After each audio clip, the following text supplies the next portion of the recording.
When our team heard that there are 8 homeless shelters in Evansville that are consistently full, we decided to go with the Homeless Innovation Bucket as our innovation bucket. So that is how we came up with the Homeless Garden Project. I'm Bree, this is Lauren and Ethan, and today we'll be telling you more about it. So imagine this. You're one of the 532 people who are homeless in Evansville, spending your nights in a homeless shelter next to people that you don't even know. You don't know how you're going to get your next job, and you don't know where you're going to find it or how you'll earn your recommendations or qualifications to get there. That's where the Homeless Garden Project comes in. So our problem is consistently full shelters. Talking with Dan Grimm, he's part of the board of directors at the Evansville Rescue Mission, they had a new facility where 160 bunks were immediately full. And that, with 532 homeless in Evansville, every one of those people has to eat. So that costs a lot of money at $3 per day, or $3 per meal with 3 meals per day. Averages it out to be about $4,788.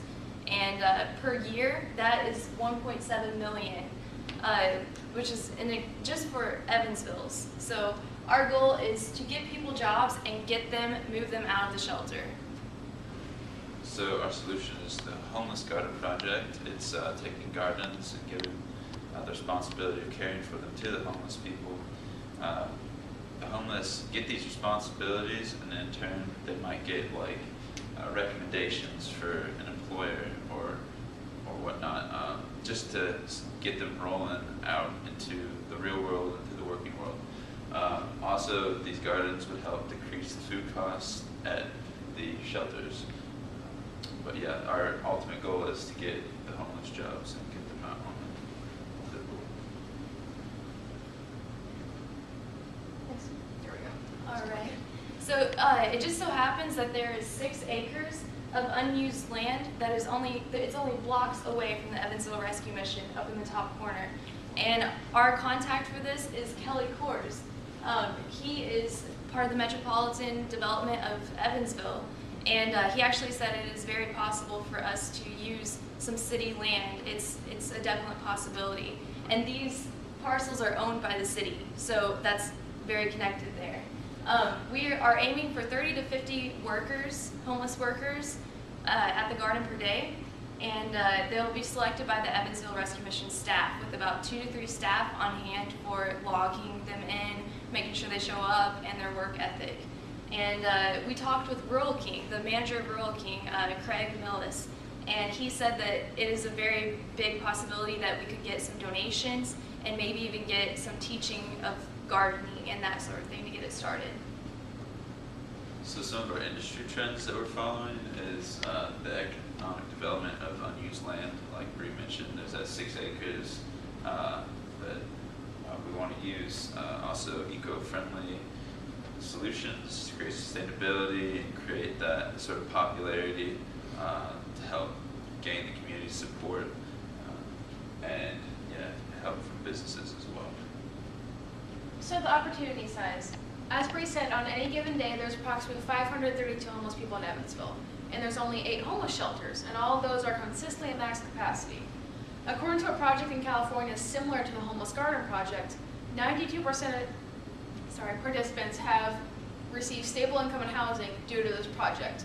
According to the statistics, when an average of 40 people are helped with 1 garden, 36 people will find income and housing.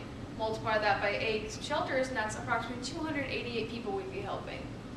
Our competitive advantage. Our main competitor is the Housing First approach. The Housing First approach, as you can see, provides people with permanent housing as soon as possible, and then voluntary supportive services as needed. This program is funded by the U.S. Department of Housing and Urban Development. And as you can see, we offer a lot more than the Housing First approach. We cut food costs, we maintain relationships with the homeless, we decrease shelter population, and we create employment opportunities. The Housing First approach simply just decreases shelter population and provides permanent housing. But we believe whenever these homeless get a stable income, they will eventually be able to provide themselves with permanent housing. So basically we cover all the slots. As we said earlier, the problem is that we're consistently full, and the solution is the Homeless Garden Project. Our unique value proposition is that exposes for the employment and maintains relationships, cuts food costs, and increases the shelter population. But our unfair advantage is the fact that we will have city-donated property and the community, the partnerships with Rural King and donations. Our customer segments, 8 homeless shelters in Evansville and approximately 532 homeless altogether as a population in Evansville. The key metrics, our return on a small garden is approximately $600. And multiply that by 8 shelters, that's nearly $17,000 worth of food being generated. And then, like Lauren said, 92% is a high rate of stability in income and housing. And then approximately 36 people helped.